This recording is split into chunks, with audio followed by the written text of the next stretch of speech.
Dios les bendiga, mis amados y mis queridos hermanos en Cristo.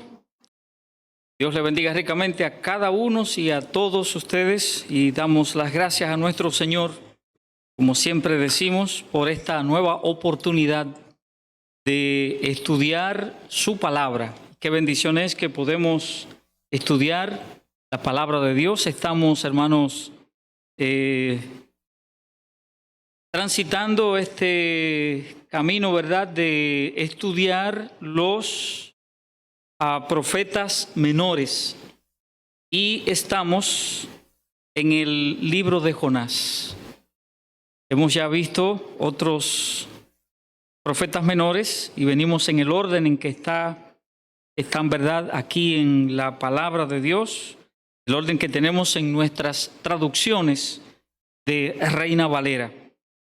Y ha sido una bendición el poder estudiar a cada uno, no solamente cada uno de estos hombres, porque no es solamente ver al instrumento, obviamente que no, es ver lo que Dios dijo y lo que Dios hizo a través de ellos, y cuáles y cuántas noticias Dios quiso dar a su pueblo y, por supuesto, darlo a nosotros también. Digámoslo de esta manera, para esta edad en la que estamos viviendo, esta época de la gracia, en la que tomamos todo lo que Dios nos ha dicho, no solamente en el Nuevo Testamento, sino todo lo que Dios ha dicho en el Antiguo Testamento también, que unidos estos dos testamentos, pues tenemos aquí la revelación de Dios para nosotros. De modo que damos gracias a nuestro Dios por todo esto. Quiero pedirles, hermanos míos, encarecidamente, algunas cosas para oración. Recuerden, hermanos, que estamos en medio de una situación crítica para el mundo y para nuestra nación, por supuesto. Si ustedes han seguido las noticias, como sé que las siguen, han visto, han leído sobre las estadísticas en América Latina sobre el COVID-19. Si han notado, nosotros estamos en primer lugar en número de contagios. ¿Qué significa eso? Es un poquito alarmante. De modo que debemos tomar en consideración cosas como estas. Primero, para nosotros como pueblo de Dios, contribuir en todas las cosas que hay que contribuir, empezando con nuestro ejemplo y siendo nosotros responsables. Porque de lo contrario, entonces esto va a seguir, no sabemos hasta cuándo. Eso por un lado.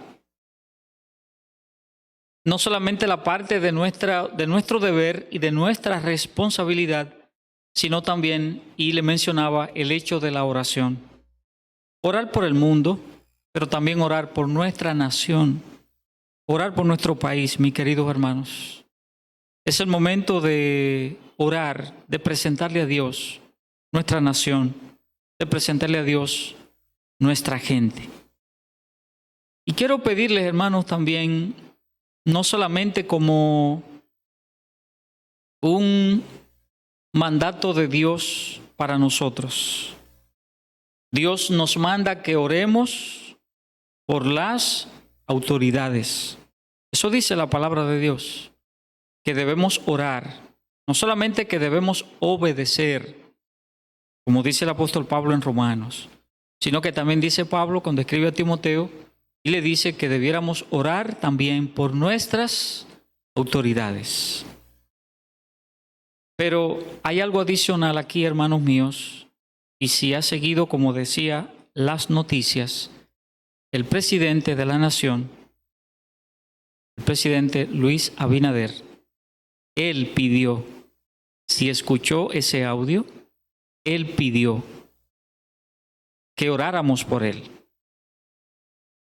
Hizo alusión a esta actividad que se celebra el 1 de enero de la batalla de la fe. Hizo alusión a ello. Felicitar a aquellos, al pastor Molina, que ha hecho un trabajo excelente durante tantos y tantos años, y es uno de esos hombres a quienes el país le debe respeto por su testimonio. Y solución al buen trabajo que esta institución ha estado haciendo, este pastor ha estado haciendo, y aprovechó la ocasión para solicitar la oración.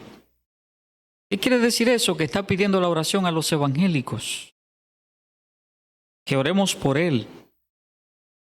Entonces aquí, aparte del mandato que Dios nos da, oramos por cualquiera que nos pide que oremos por él. Usted tiene familias, amigos, vecinos que saben que usted es cristiano y le dice, usted pudiera por favor, ore por mí, ore por un hijo, ore por un hermano. Todos los días alguien me dice a mí que ore por alguien que conoce, por un amigo, por un primo.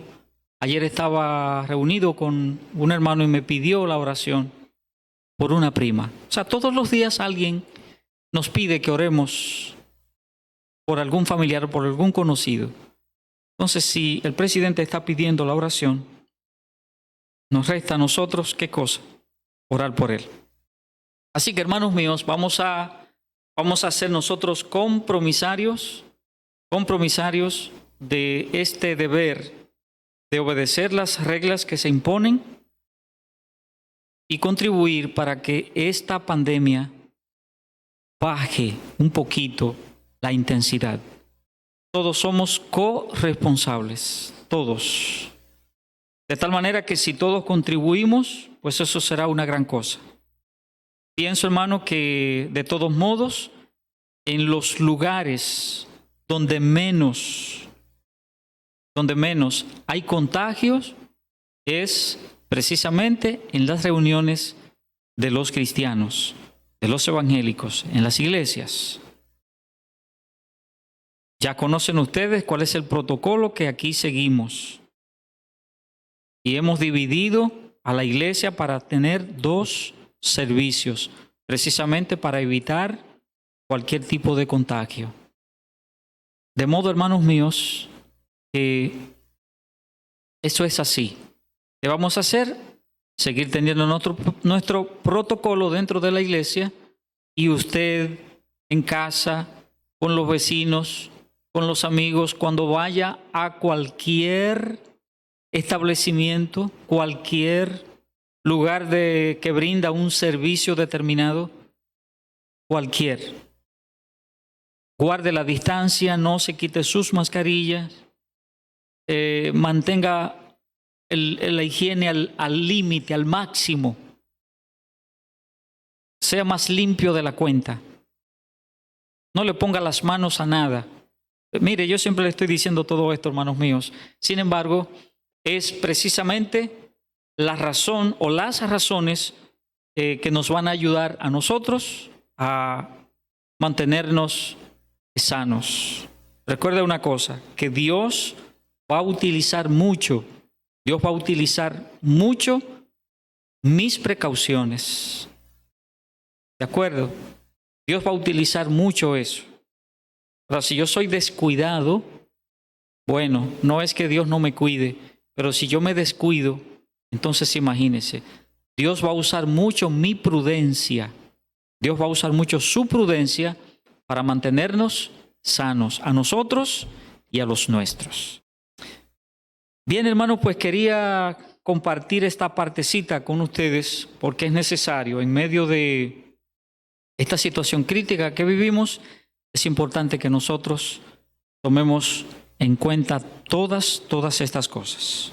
Vamos a tener un momento de oración antes de leer en el capítulo número 1 del libro de Jonás. Vamos a orar. Señor del cielo y de la tierra, Padre Santo, gracias porque podemos aprender tu palabra, escucharla, Señor.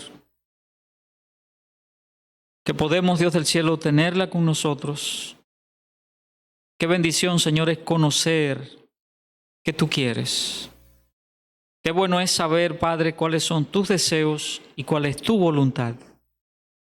Qué maravilloso es saber, Dios del cielo, cómo tú quieres que nos conduzcamos, qué tú quieres que nosotros hagamos como hijos tuyos. Esto es maravilloso, mi Dios. De tal manera que no tenemos nosotros que inventar absolutamente nada y no tenemos, Señor, que estar buscando el cómo agradarte, porque tú así lo dices en tu palabra. No tenemos que estar haciendo códigos, porque ya tú, Señor, nos has dejado los códigos que tú quieres, que son tus estatutos y tus mandamientos. No tenemos que estar buscando nada de nadie, porque tú nos dices, Dios del cielo, en tu palabra, qué debemos hacer. Y por eso la estudiamos, oh mi Dios, para conocerte más, para conocerte mejor, para ser mejores creyentes.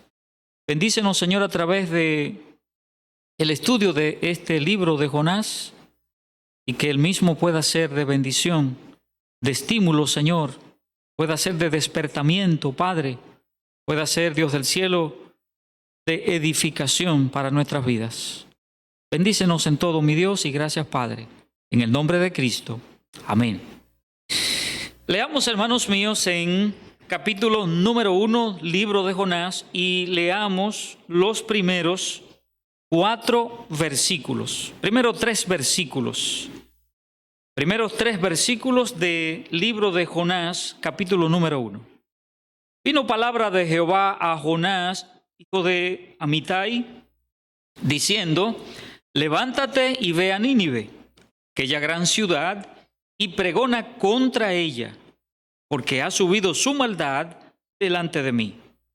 Y Jonás se levantó para huir de la presencia de Jehová a Tarsis, y descendió a Jope, y halló una nave que partía para Tarsis, y pagando su pasaje, entró en ella para irse con ellos a Tarsis, lejos de la presencia de Jehová.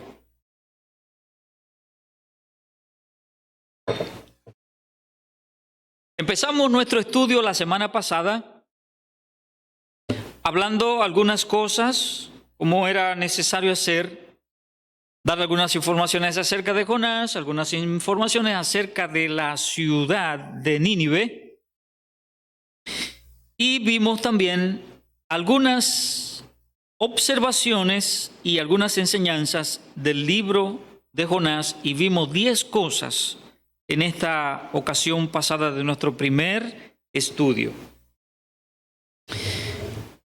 Y miramos también, y allí nos quedamos, mirando algunas de las interpretaciones que los comentaristas bíblicos han dado acerca del libro de Jonás.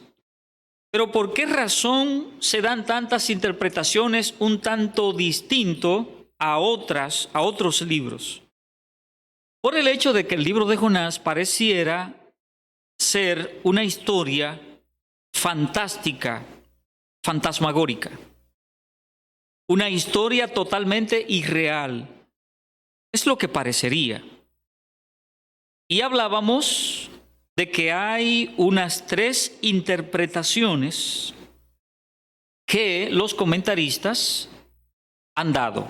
Una primera interpretación fue o es esa interpretación mítica, para decir que el libro de Jonás es simplemente un mito. Una segunda interpretación que miramos es una interpretación alegórica o parabólica.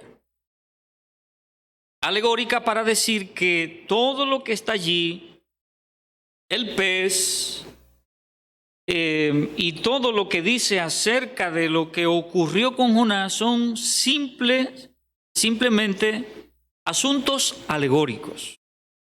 Son asuntos parabólicos, y que Dios utilizó una especie de alegoría. O sea, el libro de Jonás es una alegoría. Y en tercer lugar, pues nos quedamos mirando entonces la tercera interpretación, que es la interpretación histórica. Y esta interpretación histórica asegura que la historia de Jonás es históricamente cierta.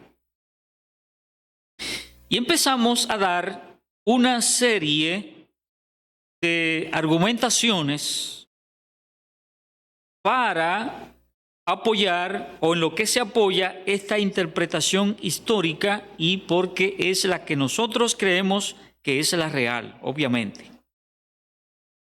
Hicimos alusión a 2 libros apócrifos. Hacíamos la salvedad de estos libros apócrifos, caso de Tobías y Tercera de Macabeos, que aunque no son libros inspirados, son apócrifos o como se le llama, deuterocanónicos. Pero que aunque no son inspirados por el Espíritu Santo, sí tienen un valor histórico, porque estos libros son parte de la historia del pueblo hebreo, del pueblo de Israel. Y, por ejemplo, estudiamos acerca de los macabeos en ese período de transición intertestamentario, esos 4 siglos que transcurrieron entre el Antiguo Testamento y el Nuevo Testamento, y allí surgieron una cantidad de partidos políticos y partidos políticos religiosos, que algunos de ellos los vemos en el Nuevo Testamento. En el Antiguo Testamento no se mencionan.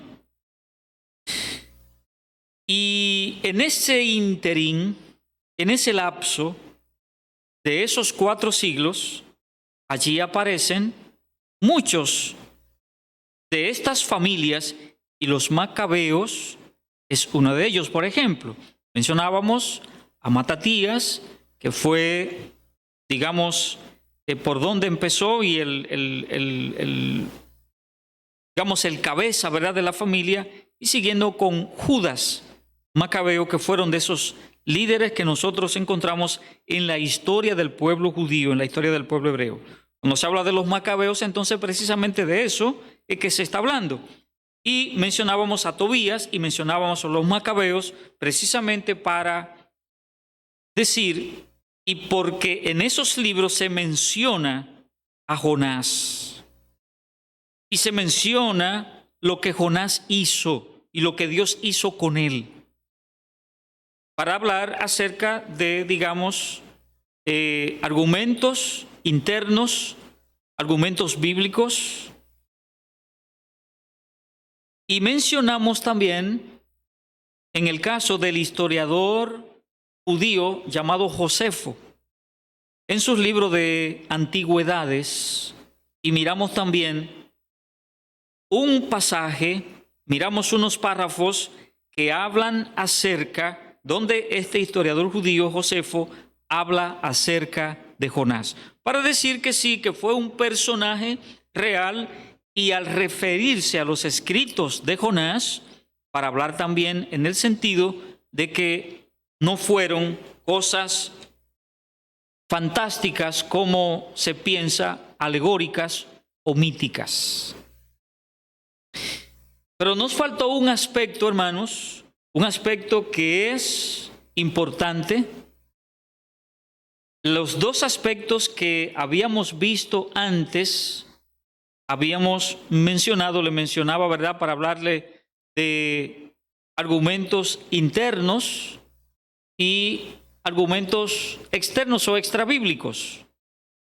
Y los 2 ejemplos anteriores son ejemplos extrabíblicos, porque los libros apócrifos a los que hicimos alusión de Tobías y de los macabeos y de el historiador Josefo, esas son argumentaciones que no están dentro de la Biblia.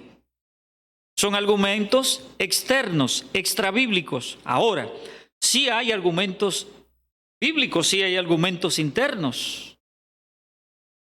Y habíamos visto parte de lo que dice la palabra de Dios. En la introducción que dimos, mencionamos el hecho de que Cristo en un momento determinado mencionó más de una vez el caso de Jonás y de lo que sucedió con Jonás y el gran pez.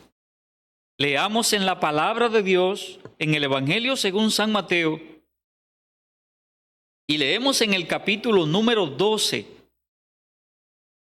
Evangelio según San Mateo, capítulo número 12, versículos 38 al 42. Dice la palabra de Dios: Entonces respondieron algunos de los escribas y de los fariseos, diciendo: Maestro, deseamos ver de ti señal. Él respondió y les dijo: La generación mala y adúltera demanda señal, pero señal no le será dada, sino la señal del profeta Jonás. Note ahora versículo 40. Porque como estuvo Jonás en el vientre del gran pez 3 días y 3 noches, así estará el Hijo del Hombre en el corazón de la tierra 3 días y 3 noches. De modo que si fue alegórico que Jonás estuvo en el vientre del pez, entonces el Señor Jesucristo está diciendo que será también una alegoría el hecho de que Él va a estar después de su muerte y va a estar entonces en el vientre de la tierra por 3 días y 3 noches como Jonás, y esto sería también algo que no tiene mucho sentido. Verso 41. Los hombres de Nínive se levantarán en el juicio de esta generación y la condenarán, porque ellos se arrepintieron a la predicación de Jonás. Y he aquí más que Jonás en este lugar. La reina del sur se levantará en el juicio con esta generación y la condenará, porque ella vino de los fines de la tierra para oír la sabiduría de Salomón, y he aquí más que Salomón en este lugar. El Señor Jesucristo está dando ejemplos reales de cosas que sucedieron en el Antiguo Testamento. Menciona el caso de Jonás y menciona lo de la reina del sur, hablando acerca de la reina de Saba. Es decir, que no es que el Señor Jesucristo está dando algo irreal y otra cosa real. ¿Qué sería lo irreal? Bueno, lo mencionado de Jonás, y lo real sería lo de la reina de Saba. No, está el Señor Jesucristo utilizando 2 ejemplos, uno en un sentido y otro en otro sentido, ¿verdad? Es decir, está diciendo acerca de la reina de Saba.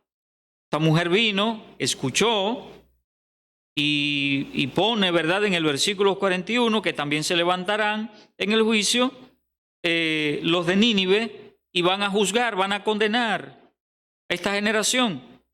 ¿Por qué razón? Por lo que dice allí el versículo 41. Y la condenarán porque ellos se arrepintieron a la predicación de Jonás, y he aquí más que Jonás en este lugar, y ustedes no se arrepienten. Y la reina del sur, que escuchó acerca de Dios, acerca de lo que Dios había hecho con este hombre, con Salomón, vino para constatar tal cosa. En fin, miremos en el capítulo número 16 también de el Evangelio según San Mateo, capítulo 16, y solamente el versículo número 4. Dice la palabra de Dios: La generación mala y adúltera demanda señal, pero señal no le será dada, sino la señal del profeta Jonás. En el Evangelio según San Lucas, el capítulo número 11, Evangelio según San Lucas, capítulo número 11, y leemos versículos 29 al 32. Versículos 29 a versículo 32. Dice también aquí la palabra de Dios: Y apiñándose las multitudes, comenzó a decir: Esta generación es mala, demanda señal, pero señal no le será dada, sino la señal de Jonás. Porque así como Jonás fue señal a los ninivitas, también lo será el Hijo del Hombre a esta generación. Y hagamos una paradita en el versículo 30. Note que dice la palabra de Dios: El Señor Jesucristo está haciendo un paralelo, ¿verdad?, con él y con Jonás. Así como Jonás fue señal a los ninivitas. Aquí no veo, hermanos, nada que no sea real. Aquí no estoy mirando nada parabólico. Aquí estoy mirando cosas históricas reales. Dice, también lo será el Hijo del Hombre a esta generación. Verso 31. La reina del sur se levantará en el juicio con los hombres de esta generación y los condenará, porque ella vino de los confines de la tierra para oír la sabiduría de Salomón, y he aquí más que Salomón en este lugar. Verso 32. Los hombres de Nínive se levantarán en el juicio con esta generación y la condenarán, porque a la predicación de Jonás se arrepintieron, y he aquí más que Jonás en este lugar. Esto es contundente. Lo que el Señor Jesucristo está diciendo es más que suficiente. De modo que al hacer uso de lo que dijo aquel historiador Josefo, de lo que encontramos en los libros apócrifos de Tobías y los otros, el tercero de Macabeos, al ver lo que dice aquí la palabra de Dios de labios del Señor Jesucristo, aquello estaría de más. Sin embargo, es importante, hermanos, que así lo hagamos, porque no solamente tomamos, ¿verdad?, lo interno que encontramos, sino que también encontramos lo otro, lo externo, lo que no es lo que dice la palabra de Dios, sino que otros corroboran lo que dice la palabra de Dios. Entonces, hermanos míos, esta interpretación histórica es la interpretación que creemos correcta. El libro de Jonás es un libro históricamente cierto, real, tal cual como la palabra de Dios lo está diciendo. Vamos a seguir entonces, hermanos, el siguiente bosquejo del libro de Jonás, y vamos a ver, para cada capítulo vamos a ver un punto, aunque siempre vamos a mirar, obviamente, vamos a mirar subpuntos dentro de cada uno de estos capítulos o puntos principales. En primer lugar, Jonás, desobediente, huye de Dios, y allí vamos a ver el capítulo número 1. El capítulo número 2 vamos a ver entonces a Jonás arrepentido, y ahora lo encontramos corriendo hacia Dios. En el capítulo número 3 encontramos a Jonás predicando, pero Jonás camina con Dios. Por fin va y da el mensaje a Nínive. Y el capítulo número 4, Jonás disgustado, y vemos aquí a Jonás que se adelanta a Dios. Ese es el bosquejo que estaremos mirando, por supuesto. No estamos dando aquí subpuntos de ese bosquejo general, y es lo que vamos a seguir. Empecemos inmediatamente, hermanos, para ver entonces el desarrollo del bosquejo de este libro de Jonás. Y como habíamos ya anunciado, en primer lugar, Jonás desobediente, Jonás huye de Dios en este capítulo número 1. Y ya habíamos leído los primeros tres versículos, de Jonás. Y vuelva otra vez, por favor, hermanos míos, volvamos otra vez a Jonás capítulo número 1 y leamos el versículo número 1. Vino palabra de Jehová a Jonás, hijo de Amitai, diciendo, versículo 2, levántate y ve a Nínive, aquella gran ciudad, y pregona contra ella, porque ha subido su maldad delante de mí. Lo primero entonces que encontramos aquí, hermanos, es el llamado y el mandato de Dios a su siervo Jonás, al profeta Jonás. El llamado y el mandato de Dios a Jonás. Y en los dos primeros versículos encontramos que Dios manda a Jonás que vaya a Nínive. Y note que dice la palabra de Dios el Señor la califica de aquella gran ciudad. Y se destaca la razón por la que Dios está enviando al profeta Jonás también. Porque su maldad ha subido hasta mí. Igual como era de grande la ciudad, habíamos dicho, recuerde que era una ciudad bien grande cuando estamos dando las informaciones acerca de la ciudad de Nínive. Y que tenía, se supone, son cálculos que se hacen para aquellos tiempos, y estamos hablando de una ciudad que tenía mucho más de 500,000 de habitantes. Imagínense, en aquellos tiempos, hablando de una ciudad que tiene unos 600,000 habitantes, es para decir, es una ciudad grande. Es una ciudad inmensa. No estamos hablando al día de hoy, donde hay tantas cosas y tanta tecnología y tanto. Ahora donde quiera pudiéramos encontrar cualquier barrio, por ejemplo, de nuestra capital, República Dominicana, de la ciudad capital de República Dominicana, tiene 500,000 de habitantes. Tan simple como eso. Pero en aquellos tiempos no era lo mismo, no era igual. Pero así dice la palabra de Dios, y que la ciudad era una ciudad grande, y como ciudad grande que era, así también era su maldad. ¿Por qué creemos, hermanos, en esta realidad, en esta verdad? ¿Y sabe cuál es? Que en la medida que las ciudades son populosas, asimismo crece también la maldad del hombre. Asimismo crece. En la misma magnitud, así crece. Y por tanto Dios, entonces, decide disciplinarla. Y Dios manda a que Jonás vaya a llevarle el mensaje de la palabra de Dios.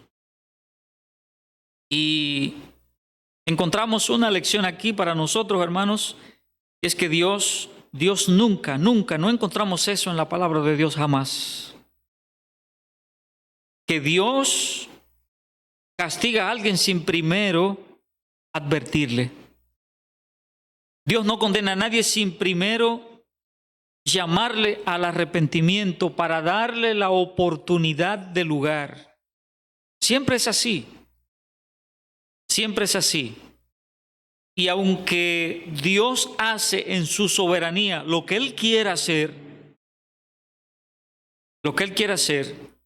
si nosotros desde nuestro punto de vista humano quisiéramos verlo como justicia, Dios lo hace. Bueno, sí, yo no soy injusto si mandar a alguien al infierno, porque es pecador y punto. No soy injusto. Pero no es así como Dios actúa. Siempre Dios, hermano, nos está dando oportunidades. Y Dios siempre está dando oportunidades al pecador a que se arrepienta. Nunca Dios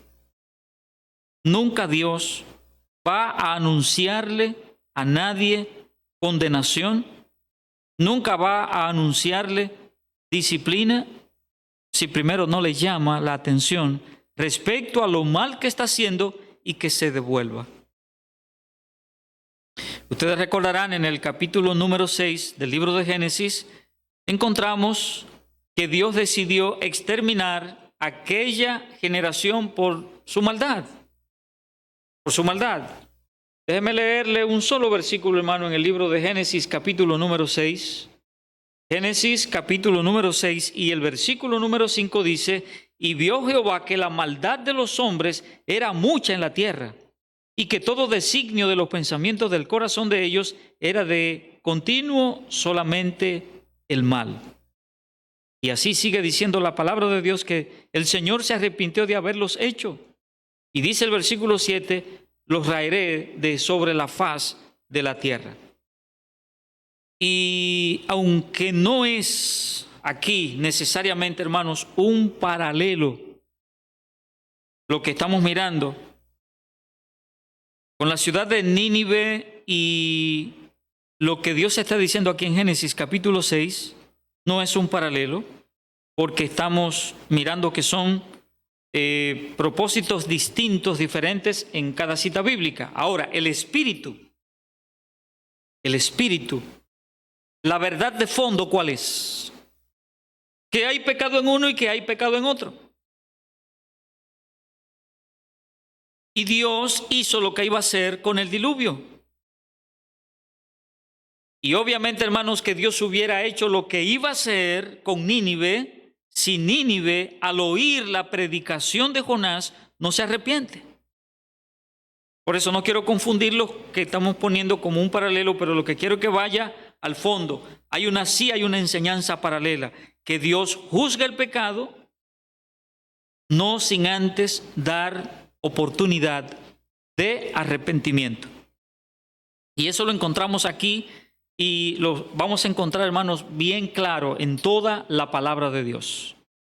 Miremos el versículo número 3, que ya leímos, y dice: y Jonás se levantó para huir de la presencia de Jehová a Tarsis, y descendió a Jope, y halló una nave que partía para Tarsis, y pagando su pasaje, entró en ella para irse con ellos a Tarsis, lejos de la presencia de Jehová. Aquí en el versículo 3, digamos que la geografía, en el sentido de los puntos cardinales, si no me estoy yo equivocando. Aquí, ¿verdad? Pues ilustra esto una gran lección también para nosotros en nuestra relación con Dios. Dios le dice a Jonás que vaya a Nínive, hacia el este, hacia donde se encontraba en Nínive, y Jonás tomó el oeste. Dios le dijo que fuera hacia donde nace el sol, pero él fue hacia donde se pone el sol.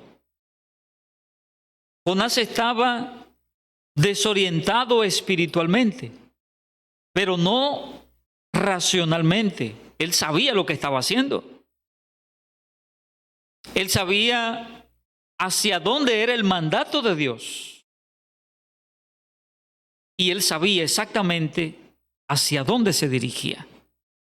¿Qué es lo que encontramos, hermanos? Que Dios le dice a Jonás, Dios le dice, ya vimos en el verso 1, verso 2 de manera particular: levántate y ve a Nínive, aquella gran ciudad, porque ha subido su maldad contra mí, pregona contra ella, dile lo que yo te estoy poniendo en tus labios y en tu corazón, ve y dile.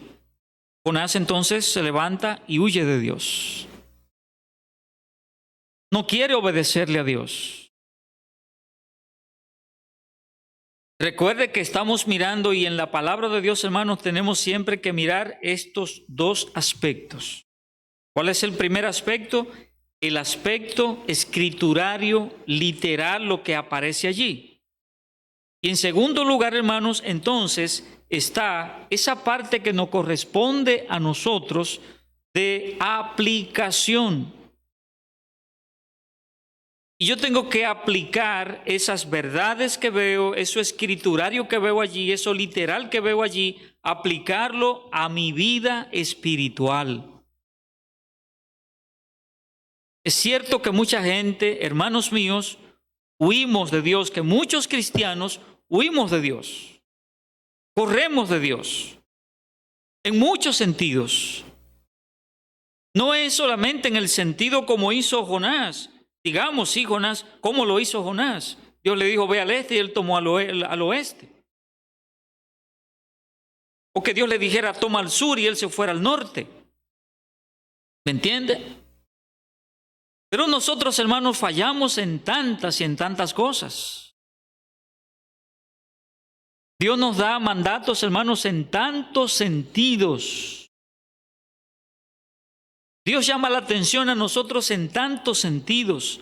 La palabra de Dios nos dice tantas y tantas cosas en tantos sentidos, y nosotros tomamos la dirección equivocada y no hacemos justo lo que Dios nos dice. No nos concentremos solamente en Jonás, hermanos. Y no nos concentremos solamente en el hecho de que Jonás rehusó dar el mensaje de la palabra de Dios, dar el mensaje que Dios había puesto en sus labios para aquella nación Nínive. Ahora, nos preguntamos, y usted se preguntará, y así se preguntan los comentaristas bíblicos, debe haber razones por las que Jonás no obedeció al mandato de Dios. Debe haber razones. ¿Por qué este hombre sale corriendo? ¿Tenía miedo? No, no tenía miedo. ¿Qué motivó? ¿Cuáles motivaciones tenía Jonás para no ir a Nínive? Y voy a tomar, hermanos, hay unas 4 posibles razones que los comentaristas de la escuela bíblica dan para mostrar alguna razón o razones por las que Jonás hizo lo que hizo.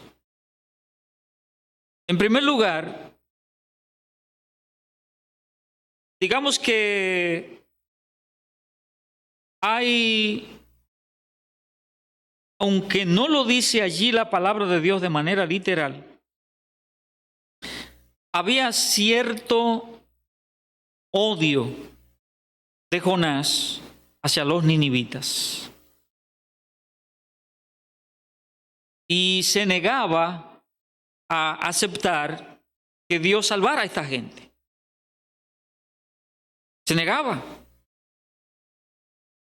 Entonces había cierto odio, había cierto requemor en este hombre.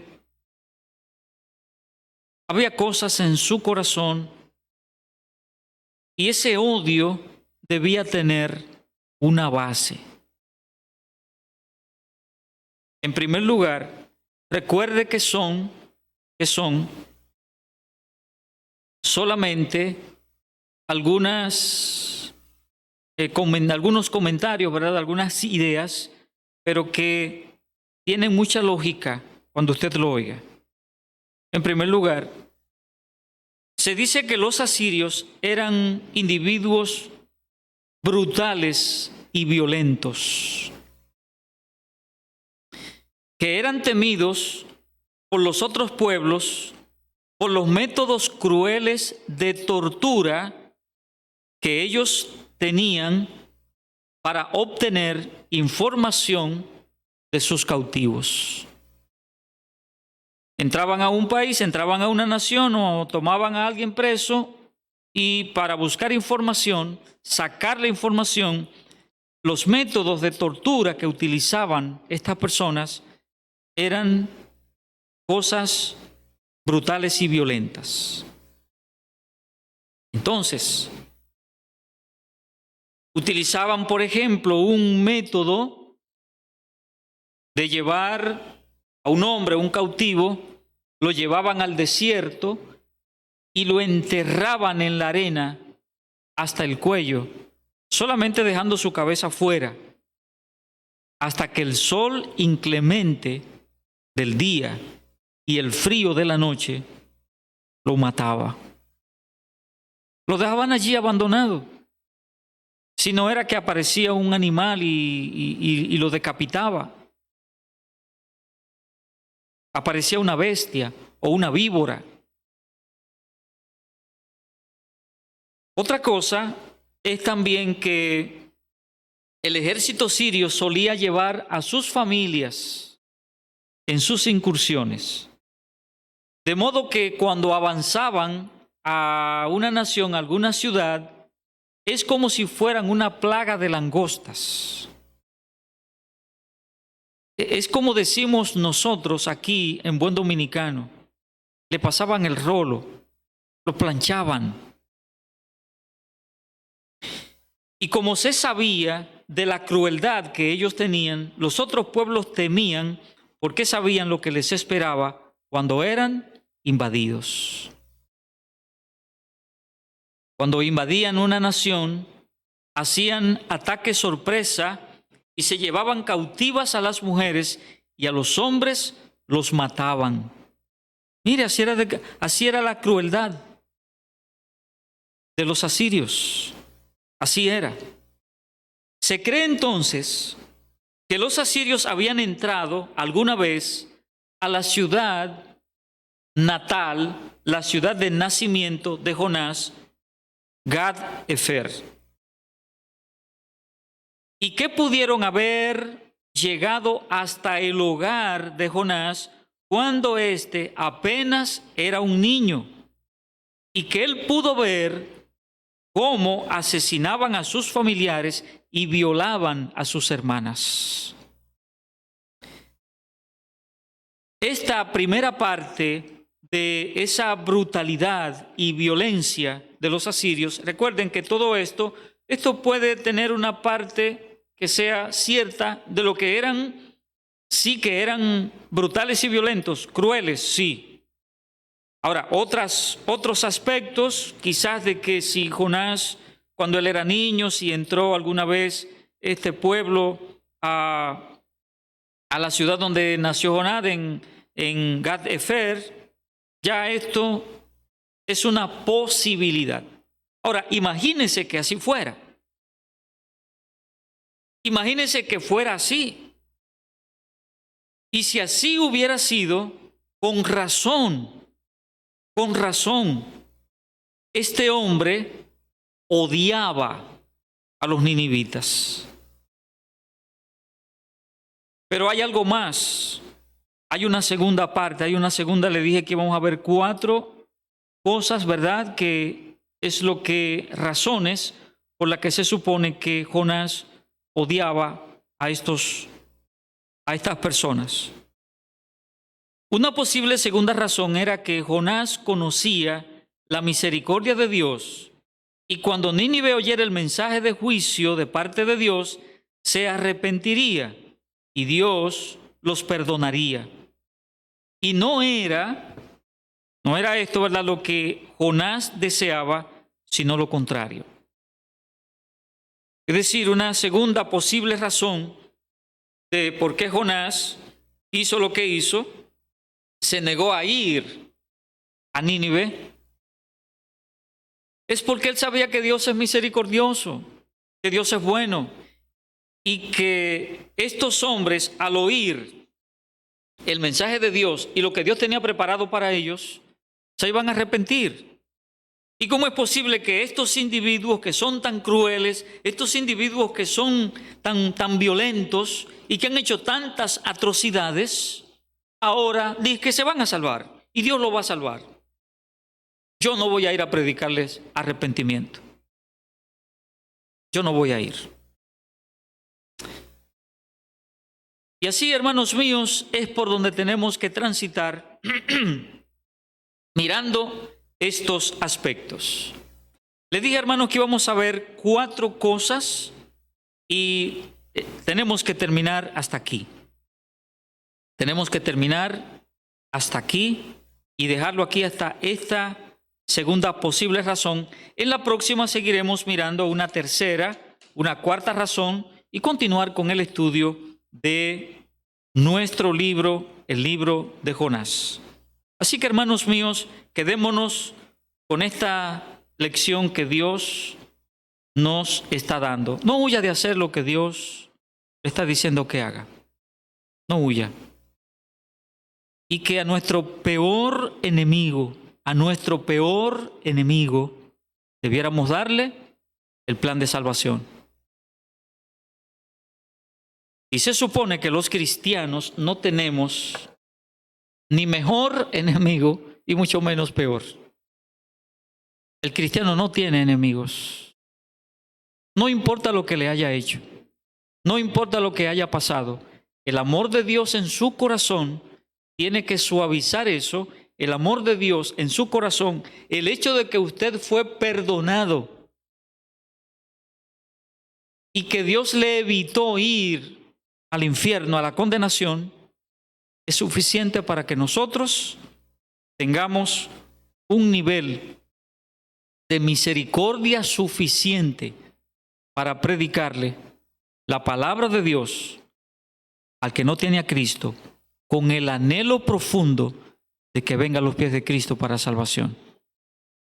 No nos escondamos de Dios, no huyamos de Dios en ningún sentido, sino que sintámonos, por el contrario, muy bendecidos y muy orgullosos de que podamos ser instrumentos de Dios para salvación de otros, predicándoles el Evangelio.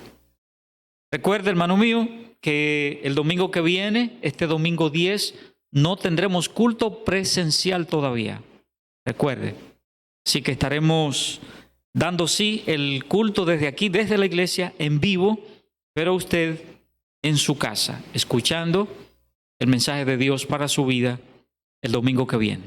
Un solo culto, obviamente, como ustedes saben. Dios le bendiga ricamente y nos veremos entonces en la próxima, si el Señor permite.